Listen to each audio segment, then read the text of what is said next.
And here's my sketchbook page from this week, the 26th of April. I did this page, and it's of Cardamine pratensis, which is also known as the cuckoo flower, lady's smock, or the milkmaid. No doubt. The cuckoo's flower is supposedly that it flowers and coincides with the first call of the cuckoo. The lady's smock is from this shape here. That looks like the sort of smock of the milkmaid, I think. There's lots of stories about where that name comes from. I've always liked this flower. I first drew it back in 2015. I found it in an old sketchbook, as you can see here. And I never actually got around to painting it, so I thought, oh, this year I'm going to do it. And this year there's been an absolute bumper crop of it, probably because, well, two reasons really. It's just by my house on the common lane. There's been lots and lots of rain this year, and this is a plant that likes a wet habitat, and so it's everywhere. And here's a little video of it. You can see some of it here that's growing on the green, and it's just started flowering really, so there's lots more to come, I think.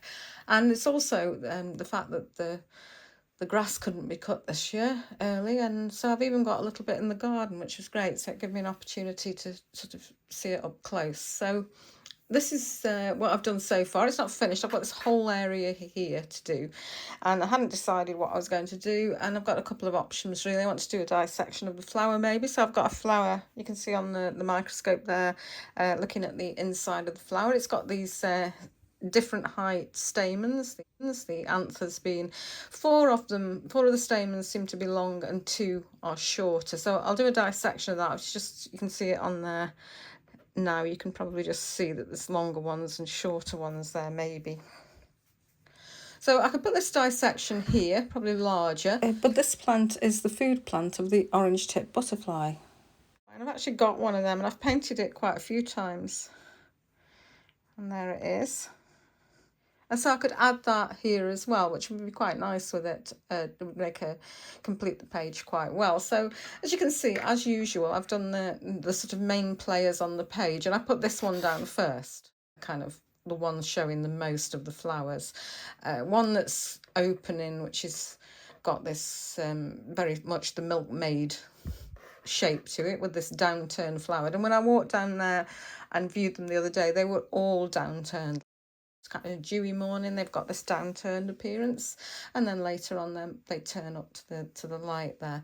And they've got these very sort of different leaves as well, compound leaves, and they're very narrow and quite bronze coloured higher up the plant, and lower down the plant they're these sort of more round leaves, and actually they have a basal rosette that the plant grows from. Now you can't really see that at this time of year, but it's quite interesting because it's a rosette of these round leaves at the base, and they kind of turn bronze. I've seen them over winter, like later in the year, and actually they grow new plants from these actual leaves here. Little plants sprout from it, which is quite interesting as well. And I could have that later in the year if I want to.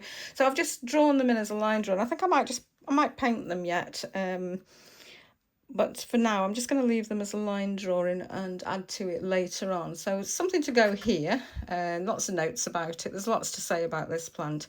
Now, it's an unusual colour, this flower. It's a very pale pinky violet colour, but if you get it wrong, it just doesn't look like it, you know, so it's quite a hard one to mix. But I had a fairly limited palette with it. I actually used Daniel Smith's lavender, which is a colour that I like. I don't really deviate too much from my paint box, but Daniel Smith's lavender is a colour that I really like for pale flowers. So Quinacridine magenta, a favourite, and that's the mixes of the two there. And then for the leaves, they've got this lovely little bronze tip on them on a lot of the leaves. I don't think they always have that, but in this environment in the wild they do have this bronze tip on them. And I think if you take them into the house at all, and it's supposed to be bad luck to take this flower into the house apparently, but if you take it into the house, plants don't look the same colour inside as they do outside. They start to lose things like that bronze colouring and change, and they go much more pale and green. So I'm trying to avoid that and get the colour matching from the plants outdoors. I've also added some wood rush in here and some grasses just to fill out the page really, because that's the environment that the plant's found in. So I like to just leave it a day and then decide what I'm going to do. So I think I am going to add that orange tip butterfly here and maybe the dissection here, and I'll enlarge the dissection. So I'll show you that when I've finished it. So before I complete this, I'm just going to show you what I've decided to do. The butterfly I've decided to put here.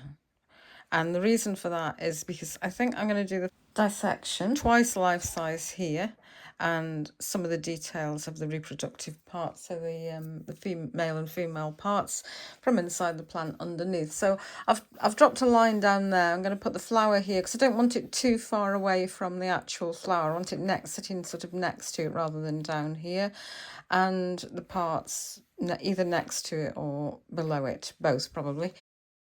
So just a note on drawing the butterfly, and it's all about symmetry with drawing butterflies. So measuring the height and width of the parts and getting the angles, the correct angles and down, obviously center line, height, width from tip to tip there and here to here, and this angle here. So this is all about symmetry. So if you could draw that in like that first, and then you can't really go wrong. If you get the symmetry wrong with a butterfly, it's really not going to look good. Now I've opted to just do this sort of taxidermed approach to it rather than trying to do one in flight, because doing a butterfly in flight is something that I don't do very often. It's not something that I'm particularly familiar with, because obviously they're always moving around, or you're very good at taking photographs of butterflies. And I do take photographs of butterflies, but I haven't got one of this one. Problem with photographs sometimes is that there's quite a lot of distortion, so the wings that are nearer,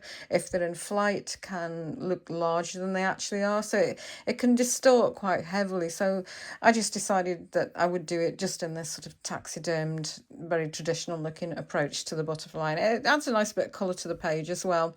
And then these dissections here, so I just rule a line down and decide where I'm going to put all the parts and sketch them straight onto the page. I don't do preparatory drawings for the sketchbook and transfer them, but you can if you want, but it's a bit more organic than that. It's better to just put it on the page and go for it, because it kind of speeds up your process if you get too kind of hung up on everything being perfect, and the word that I hear more than anything from students is that, I'm a perfectionist and I can't actually get anything onto the paper because I spend so long doing the preparation. Just forget that and just do it, because the more you do it, the easier and faster you'll get at it. And yes, you will make mistakes and things won't be perfect, but that's just how it is, and it'll improve your practice if you just draw straight onto the paper and just try it. So just an update on it, and I've decided to just do this one. It's not a dissection, it's just an opened up flower. So I've removed 2 front petals and a sepal to reveal that inner working. And the reason I've done that is because there are 4 tall stamens and 2 short ones, totaling 6 altogether. And I could add a second dissection here, but I felt that I needed to show that, because normally if you're doing a dissection, you do a half of everything. So you should divide it by, you'd have 2 of the tall stamens showing and 1 of the shorter ones, and that didn't really make much sense visually either. So I decided to just show all 4. Now I could do a separate half flower beneath. I could even remove the petals entirely and just show the inner workings and mechanism of the flower, if you like.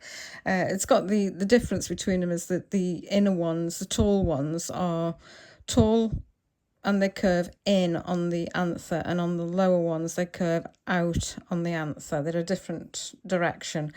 And all of these are probably reproductive strategies to extend the period of time when the flower can be successfully pollinated. When you get staggered heights, and actually the pistil in the centre, the female part, actually grows up taller as well. And that's a common strategy where you have a male phase first, where pollen is released on these the higher ones, and then you've got a second strategy with the lower ones, a longer period of time, if you like, for pollination to take place, and then that pistil grows up taller, so it's separated physically from the pollen release, so that it's less chance of self-pollination usually. and it grows up taller afterwards. Now there's lots of illustrations you could do of all those different phases, but for the purpose of this sketchbook, I'm not really going to do all that. I'm just going to do this one open flower. And I think here I'll wait for the seed pod to develop and do an enlargement of that there. So I'll finish off my butterfly. I've sketched in roughly where those little veins are and done the flower. And I'm actually not going to paint the flower dissection in colour. I don't think I'm going to do it just as a painted outline. I'm going to use a grey mix to do that. And I think I might do the same on the leaves. I haven't decided yet. Some of them I think I'll do as a painted outline, and I might just do one of them in colour. But the butterfly I'll be doing in colour because it makes sense to do that.